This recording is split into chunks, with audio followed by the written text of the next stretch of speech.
first Yeats lecture, I was talking about Yeats's early development and stylistic transformation over the course of roughly a 25-year period. Yeats has a long career, really beginning in the late 19th century. And when we the poems that matter the most to us today are those that he starts publishing around 1915 or 1914 and later. But he's in really the middle of his literary career at that point.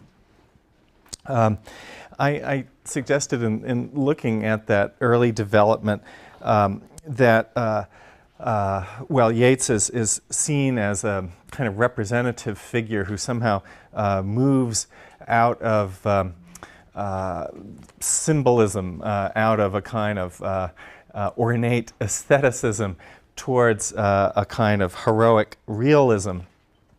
But I insisted instead that, in fact, the way to understand that development is really a transition from one set of symbols to another, as exemplified by the movement between Angus and the fisherman in Yeats's early work. The little poem, A Coat, that poem about that stylistic transformation, about the enterprise of walking naked, it's a poem that reminds us that Yeats's development was, as he understood it, conditioned by his relationship to his audience.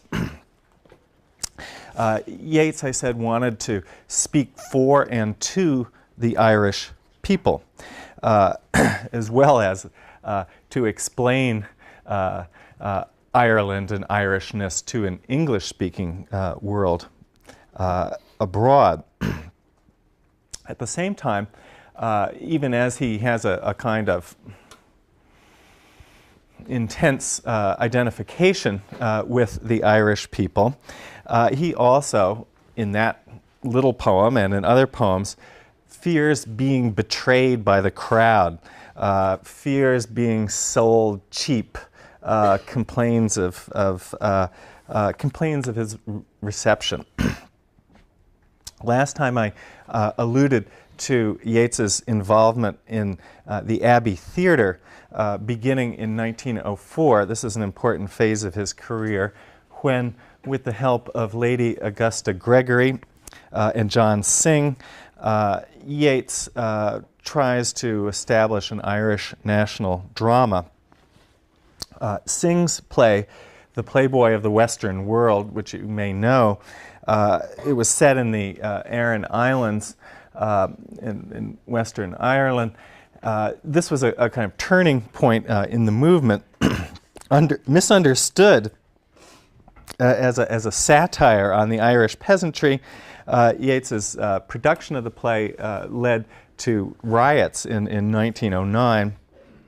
This is one of the events I think that Yeats is thinking about in The Fisherman when he speaks of great art beaten down. The audience that Yeats disdains and turns away from in the teens is importantly a middle-class urban audience. And that attitude of Yeats's, it's a motif we find in other poets that we'll read. And I'd like you to note it. An attitude that we'll see in Pound, in Eliot, in different ways. The displacement of aristocratic and peasant cultures by an urban bourgeoisie, by the Dublin theatre-going audience, the people at the center of a new mongrel modern culture. Well, these are the people that Joyce depicts so memorably in the daily life of Leopold Bloom. Yeats is a very different writer and has a different relation to the world of Joyce's Ulysses, for example. Yeats has a kind of hostility towards this ascendant middle-class world, and a hostility that you can view as a kind of anti-modernism or anti-modernness. That is, again, an important component in Yeats. Or maybe the right way to say it would be that Yeats's sense of his own modernity, of what it means for him to be modern, emerges in defiance of certain new social formations, and also through a fantasy, I say, identification with the aristocracy and with the peasantry, with these cultures rooted in rural Irish society of the past. Like Pound, like Eliot, from a political and social point of view, you could say that Yeats is a reactionary modernist, turning away from the ascendant social forms of the present towards an idealized past. Or, rather, you could say Yeats seems to want to do this, seems to want to turn away from the present, expresses the desire to. In fact, however, Yeats's eyes remain really fixed in a kind of horror and fascination on the cataclysmic events of his time, on the political life of his time, in which he is himself very much involved. Yeats is, in fact, a far less nostalgic thinker than either Eliot or Pound, at least as I understand him. The stance that I'm trying to describe, which is a kind of ambivalent and complicated one, emerges powerfully in the poem Easter 1916 on page 105 in this book, and I'd like to spend some time with that with you.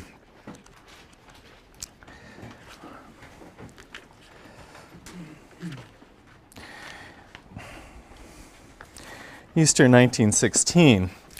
The subject of this poem is the Easter uprising.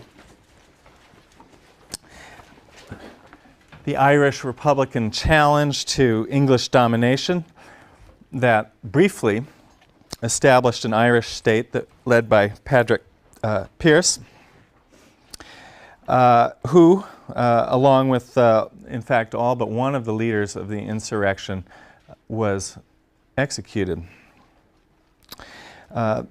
These events have still have a kind of central and powerful place in modern Irish consciousness. If you go to Dublin and you enter the post office, one of the important scenes of the rebellion, you find great wall paintings of scenes from the rising, almost like Stations of the Cross.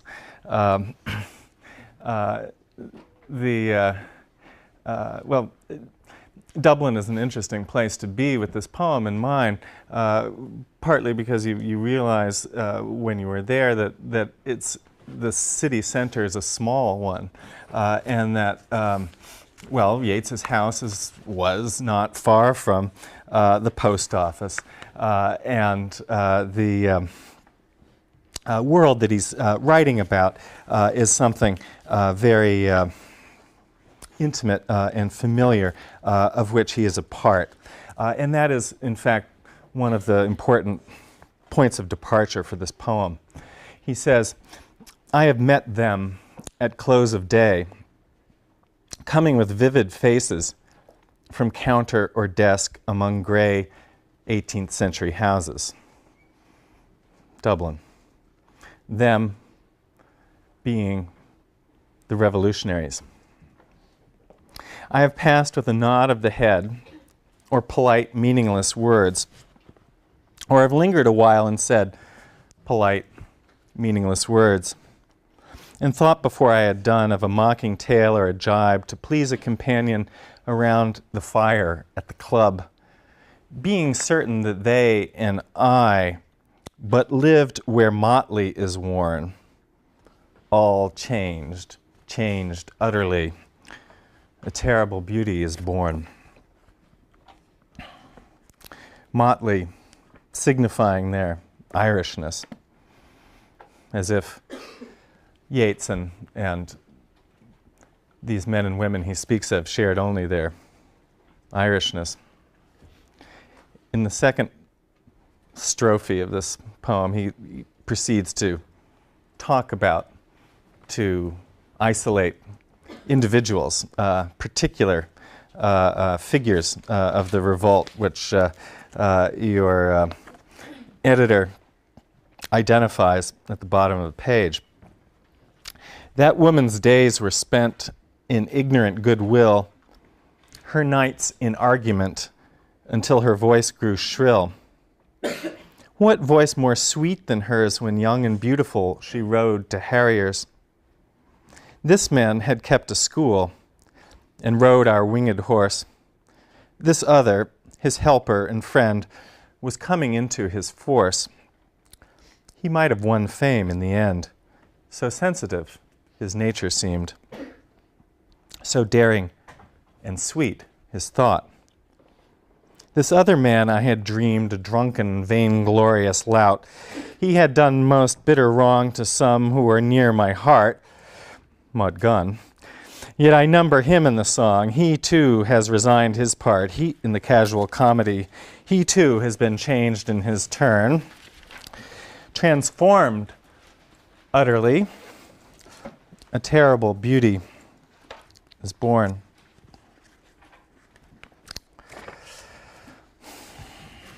Yeats is describing his interaction with and his distance from Peirce and the others in that first stanza, and then in the second. He's saying something like, I used to see these people all the time. I was proud, however. I kept myself apart from them. I felt we had nothing in common but motley, our Irishness. But all that is changed by events. They have become political martyrs to the future Irish state, and I am obliged to remember and honor them in my poetry, even those I disdained. My poetry, which, well, the dedication to which had defined Yeats's difference from them up till now. The poem's extraordinary refrain, a terrible beauty is born, it returns in the poem like a chorus, like the voice of some kind of abstract and impersonal chorus. And it suggests almost a strangely impersonal event, something that happens without agents making it happen. A terrible beauty is born, a passive construction. Take the first part of the refrain first. All changed, changed utterly. All changed, changed utterly. I think there's really three strong metrical accents in a row there.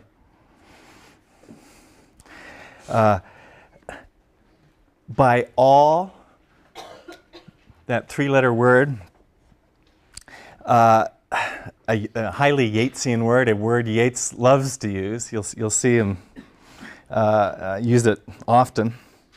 Yeats means all of them, all of those people, all the people I've been describing. He also means my relation to them, the way I kept myself apart from them. He also means all, everything, plain and simple, all in the sense of everyone and everything, all conveying a kind of apocalyptic, epical event. That wonderful pileup of stress in that line, all changed utterly. A terrible beauty is born. Another two strong three-beat lines in a row. They become a kind of, well, what? Bell ringing in the poem, pealing and announcing the coming, the birth of a new and terrible age. How can something be changed utterly? How can something be changed utterly? Doesn't that mean destroyed? To be entirely changed? Yeats is talking about an event that has brought forth destruction. Destruction of the world before the Easter Uprising. And Easter is an important resonance here, obviously. Easter, another moment of death and transfiguration, transformation. Here,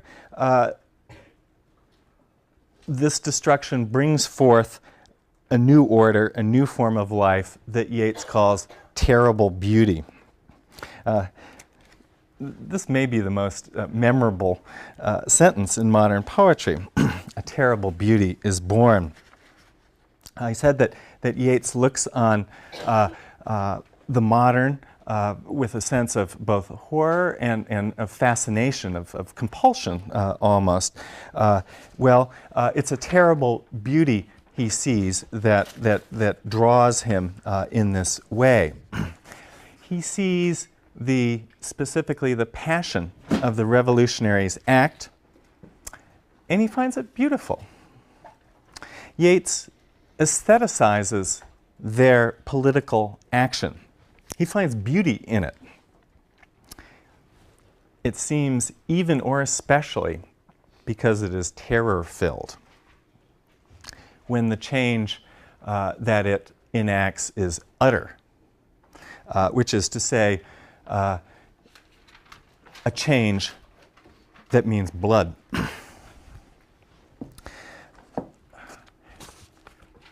To find bloody events beautiful, what do you think about that? How do you describe the politics, if you like, of such a position? How does Yeats stand in relation to the events he's describing? Easter 1916 equivocates.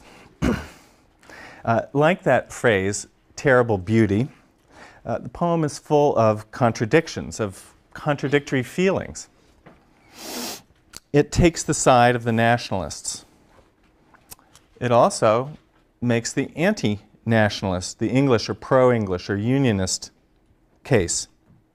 It sees the dead as heroic martyrs. It also sees them as ideologues, as stony-hearted political activists. It sees the dead as lovers, too. It sees them as dreamers.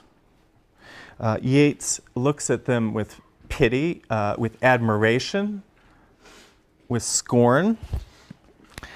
He speaks of them as a mother would of her children. All of these attitudes, and others too, are held in suspension in the poem. And you can hear them together. Yeats moving from one to another with incredible speed and agility in that final strophe of the poem on the next page. Listen to how quickly Yeats modulates from one feeling, one image, to another in these really very short, quick 3-beat lines. Too long a sacrifice can make a stone of the heart. Oh, when may it suffice? That is heaven's part. Our part, to murmur name upon name, as a mother names her child, when sleep at last has come on limbs that had run wild. What is it but nightfall? No, no, no, not night, but death. Was it needless death after all? For England may keep faith for all that is done and said. We know their dream, enough to know they dreamed and are dead. And what if excess of love bewildered them till they died? I write it out in a verse, Macdonough and McBride, and Connolly and Peirce, now and in time to be, wherever green is worn, are changed utterly. A terrible beauty is born. This is really moving poetry, remarkably so. And that may be the most important fact about it. When Yeats aestheticizes the political, he makes it moving. Moving in the literal sense of, I think, emotionally engaging and cathartic. He specifically converts the political into tragic action.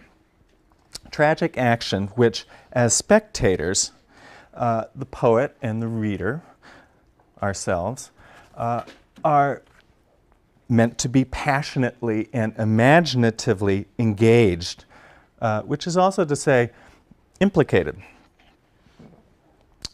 Through Yeats's poem, Easter 1916 goes on happening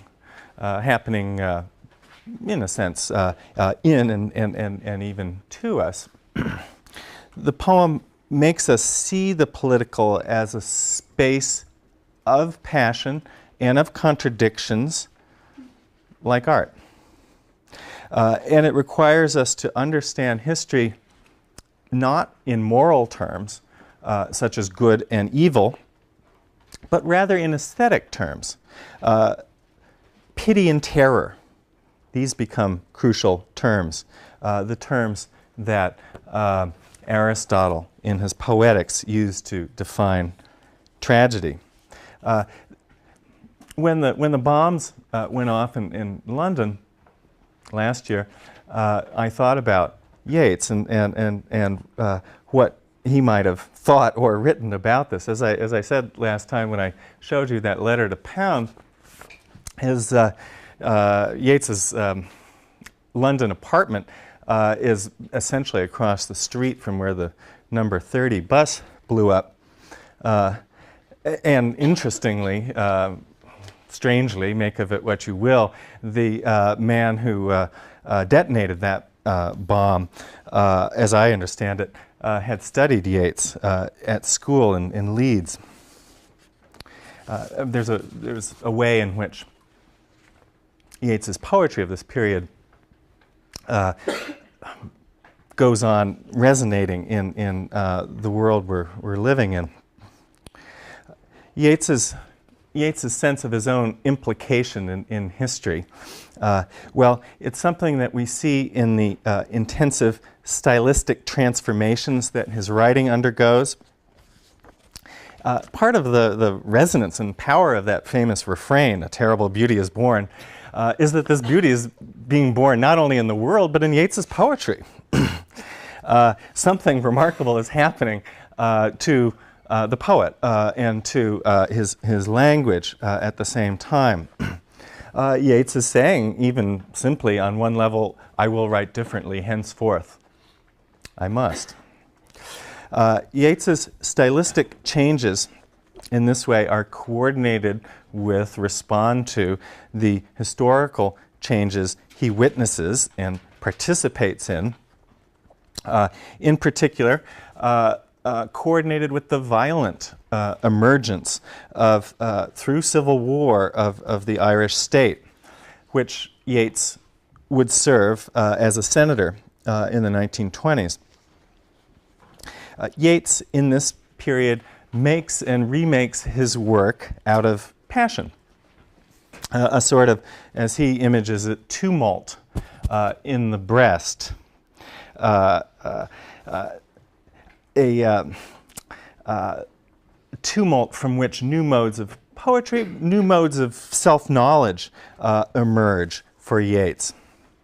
Yeats's poetry is full of images of birth, and he tends to represent birth as an explosion, a bursting forth of energy or presence in some sense that can't be contained or constrained in existing forms. I'll say more about this next time with reference to Yeats's late poetry. What I want to stress now is that Yeats sees passion at work in the same way in history. Powerful superhuman forces emerge from or invade human actors and change them. One consequence of this view is that for Yeats, history starts to look like a poem, or it starts to conform to laws of poetic imagination or of tragedy, if you like, of myth.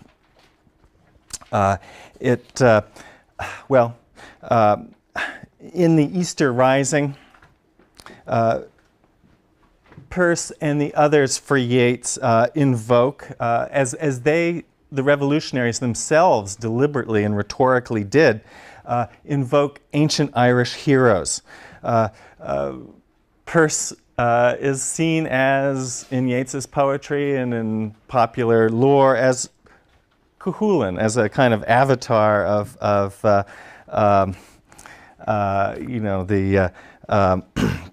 mythic Irish hero. At the same time as the superhuman enters these historical characters in this way, there's also, an energy that you would have to call subhuman, bestial, that does as well. In his late poem, The Statues, which you don't have, Yeats says,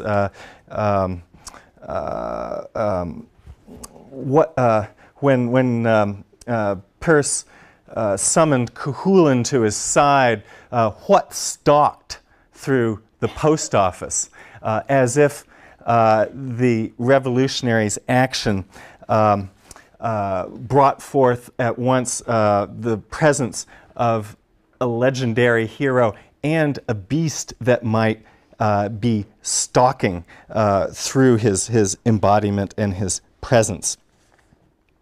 Yeats saw history in symbolic and mystical terms. This is a poet who, with his wife, practiced automatic writing, who believed that the dead spoke through the living. This occult Yeats is a genuinely and wonderfully strange thinker. He elaborated a systematic account of mind and history. As I said last time, talking about the Song of Wandering Angus and Yeats's interest in alchemy, which was developed, it isn't, in fact, necessary for you to grasp Yeats's system, which you'd have to go to his book called A Vision to begin to do. It isn't necessary for you to grasp his occultism in order to read his poetry well. Yeats said that the voices that he communicated with on the other side gave him metaphors for poetry. This is what they deliver him. They also gave him, as he put it, stylistic arrangements of experience. The occult gives Yeats aesthetic forms for understanding individual psychology and historical event. This is, I think, how we need to understand the various occult symbols in another great poem from this phase in his career, a little bit further on, The Second Coming, on page 111.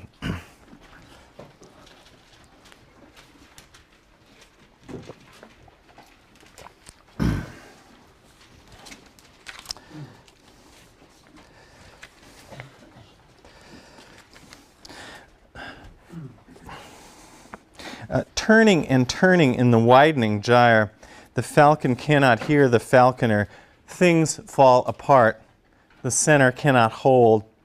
Mere anarchy is loosed upon the world. The blood-dimmed tide is loosed, and everywhere the ceremony of innocence is drowned. The best lack all conviction, while the worst are full of passionate intensity. Surely, some revelation is at hand. Surely, the second coming is at hand. The second coming. Hardly are those words out when a vast image out of Spiritus Mundi troubles my sight.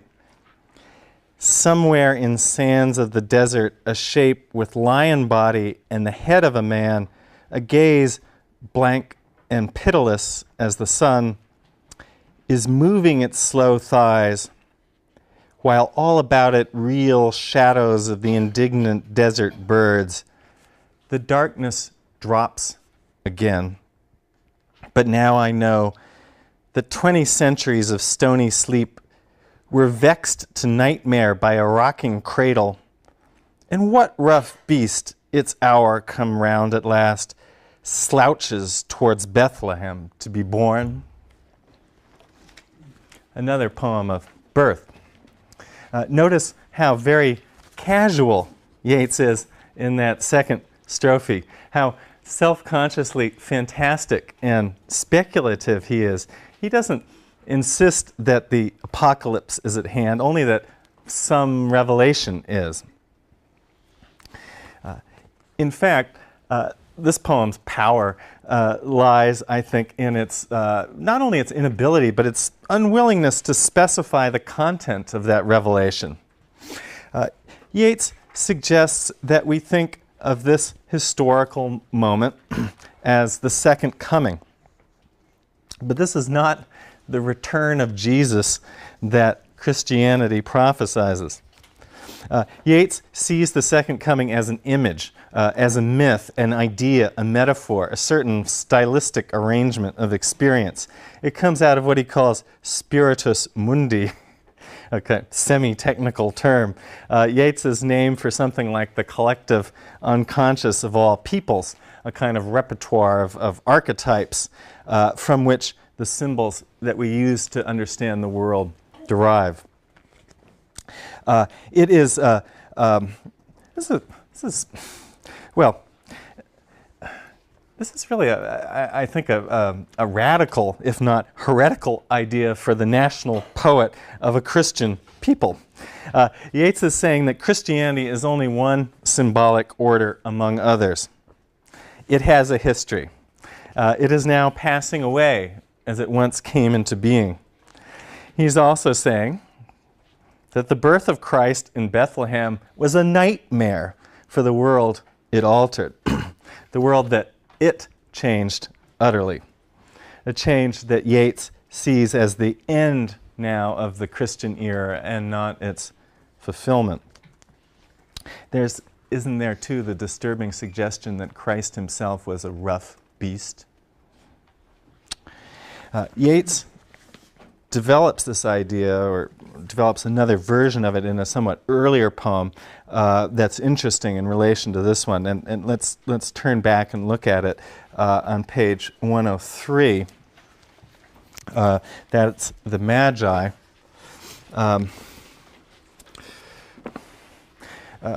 Again, a visionary poem where Yeats is saying, I see in my mind's eye. This is the action of the poem takes place in Yeats's imagination. Now, as at all times, I can see in the mind's eye, in their stiff, painted clothes, the pale, unsatisfied ones appear and disappear in the blue depth of the sky, with all their ancient faces like rain-beaten stones, and all their helms of silver hovering side by side, and all their eyes still fixed, hoping to find once more, being by Calvary's turbulence unsatisfied, the uncontrollable mystery on the bestial floor. The Magi here are, again, an image, a kind of visionary symbol, an image available in the mind's eye at all times. They are unsatisfied by Calvary's turbulence. Calvary's turbulence. A remarkable phrase. Unsatisfied by the scene of Christian martyrdom. Because they recognize that history is cyclical, and that the cycle that they saw come into being can only be completed by another such birth, not by Christ's death and resurrection. Notice here how Yeats images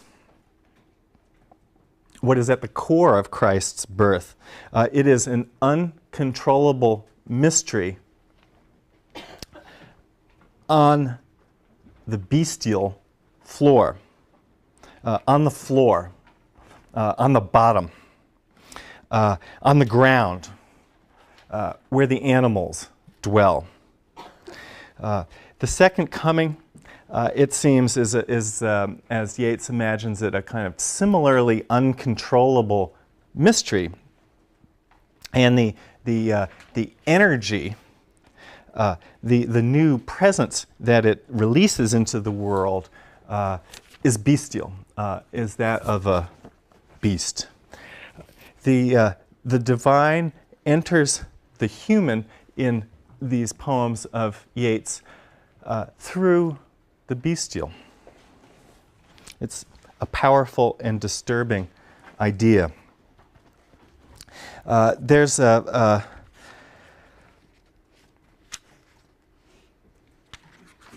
another very powerful and disturbing poem that literalizes this idea, and that is Leda and the Swan on page 118. A poem that is a sonnet, though it doesn't quite look like it at first. A mythological poem that seeks to give a mythological image to or for the kinds of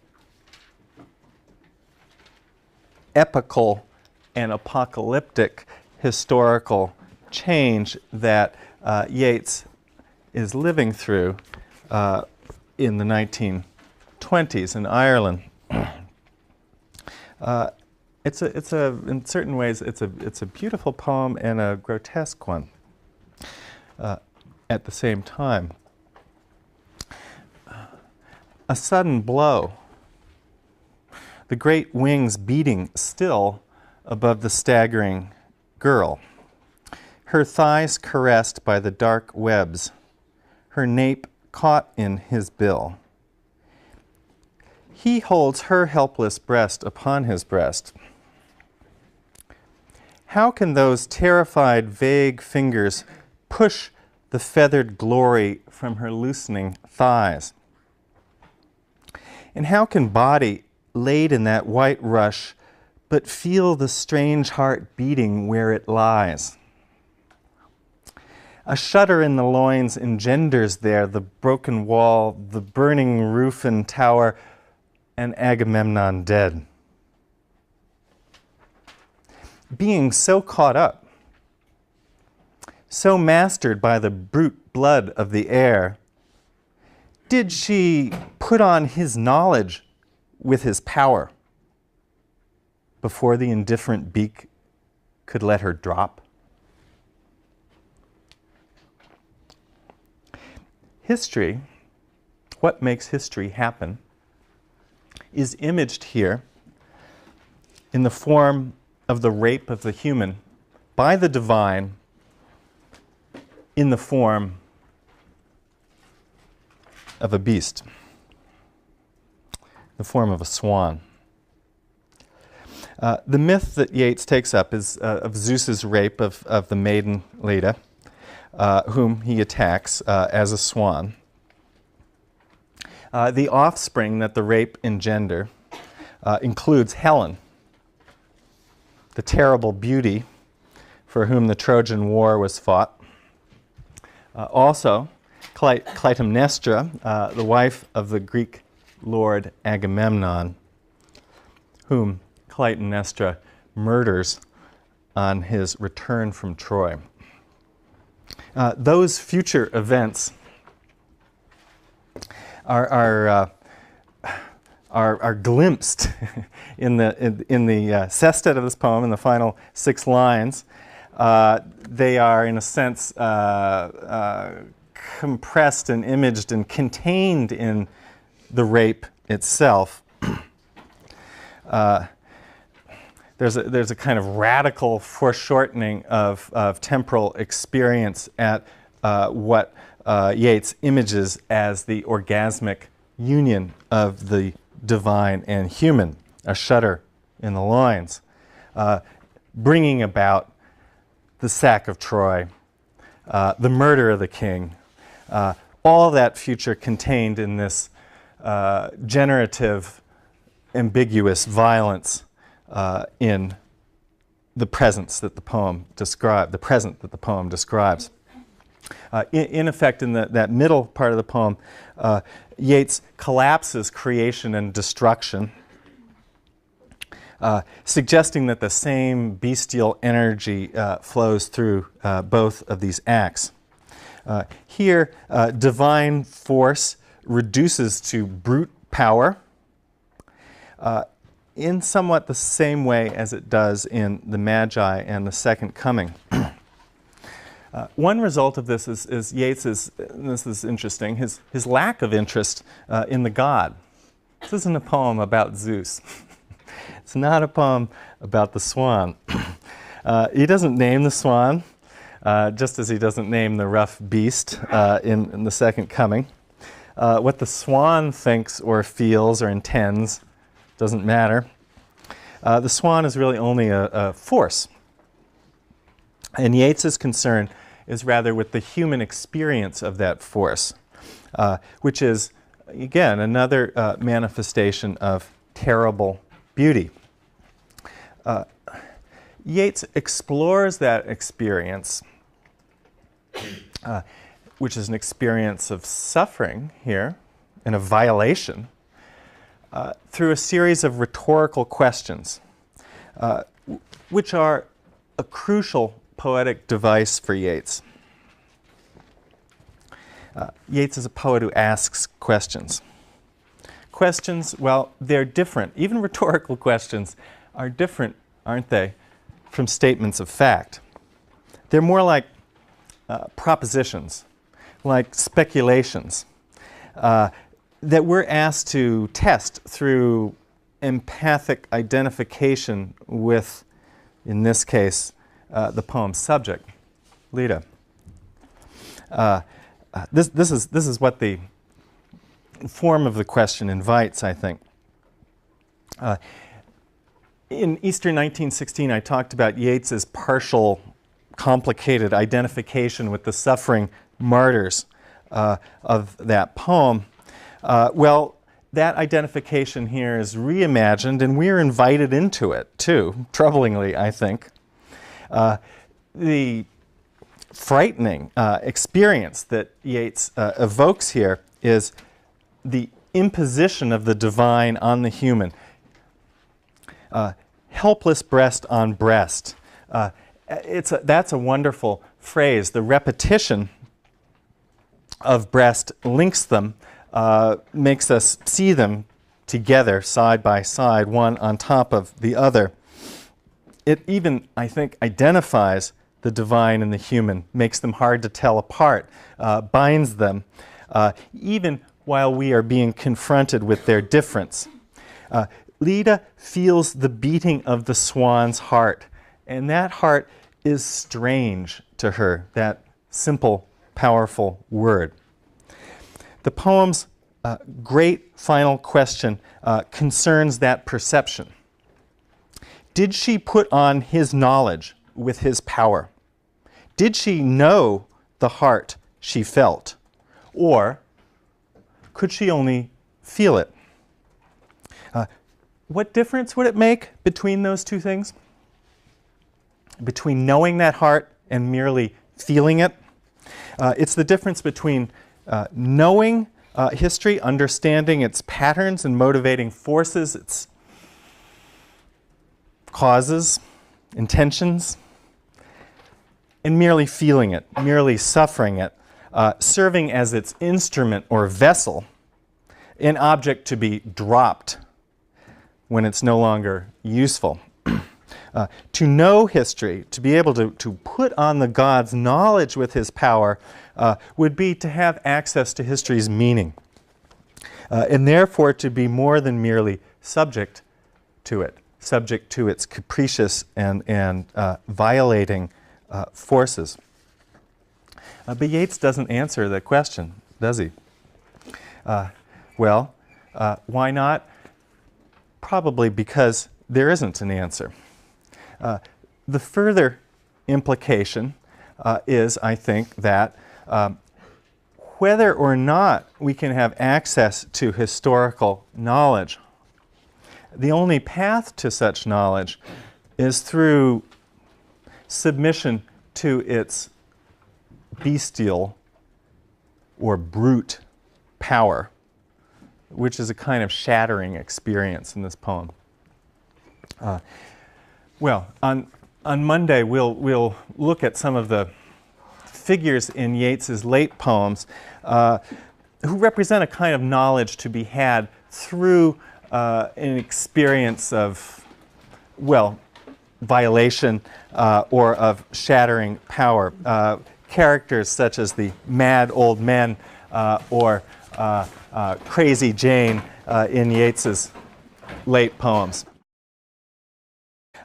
Emerges in defiance of certain new social formations, and also through a fantasy, I say, identification with the aristocracy and with the peasantry, with these cultures rooted in rural Irish society of the past. Like Pound, like Eliot, from a political and social point of view, you could say that Yeats is a reactionary modernist, turning away from the ascendant social forms of the present towards an idealized past. Or, rather, you could say Yeats seems to want to do this, seems to want to turn away from the present, expresses the desire to. In fact, however, Yeats's eyes remain really fixed in the kind of horror and fascination on the cataclysmic events of his time, on the political life of his time, in which he is himself very much involved. Yeats's motif we find in other poets that we'll read, and I'd like you to note it, an attitude that we'll see in Pound, in Eliot in different ways. The displacement of aristocratic and peasant cultures by an urban bourgeoisie, by the Dublin theatre-going audience, the people at the center of a new mongrel modern culture.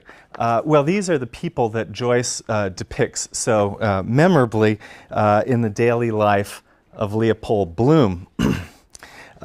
Yeats is a very different writer and has a different relation to the world of Joyce's Ulysses, for example.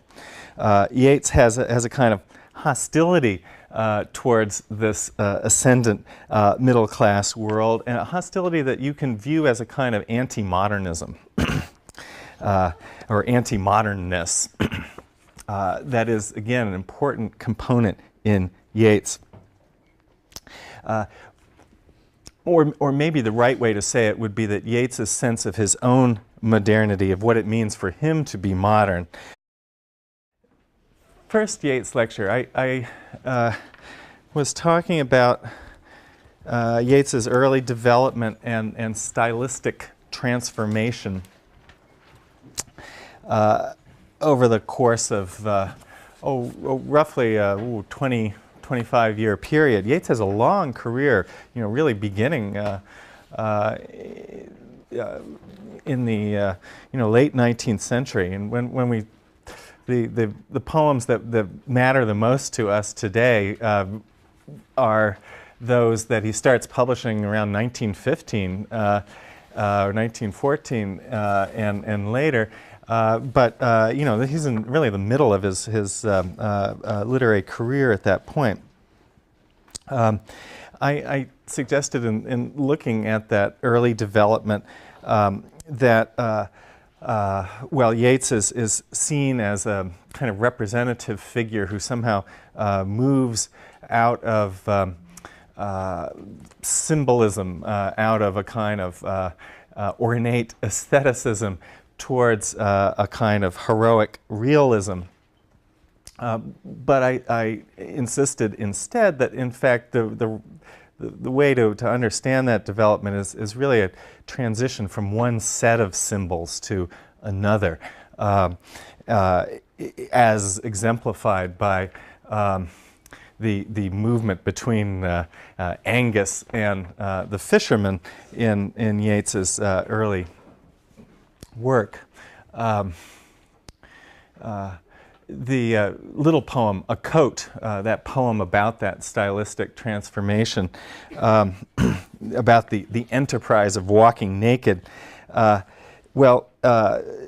it's a poem that reminds us that Yeats's development was, as he understood it, conditioned by his relationship to his audience. Yeats, I said, wanted to speak for and to the Irish people, as well as to explain Ireland and Irishness to an English-speaking world abroad. At the same time, even as he has a kind of intense identification with the Irish people, he also, in that little poem and in other poems, fears being betrayed by the crowd, fears being sold cheap, complains of his reception.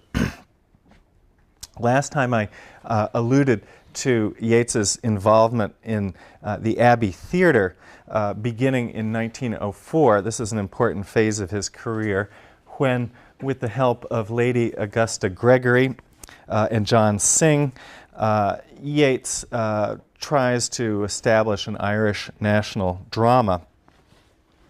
Synge's play, The Playboy of the Western World, which you may know, it was set in the Aran Islands in Western Ireland. This was a kind of turning point in the movement, misunderstood as a satire on the Irish peasantry. Yeats's production of the play led to riots in 1909.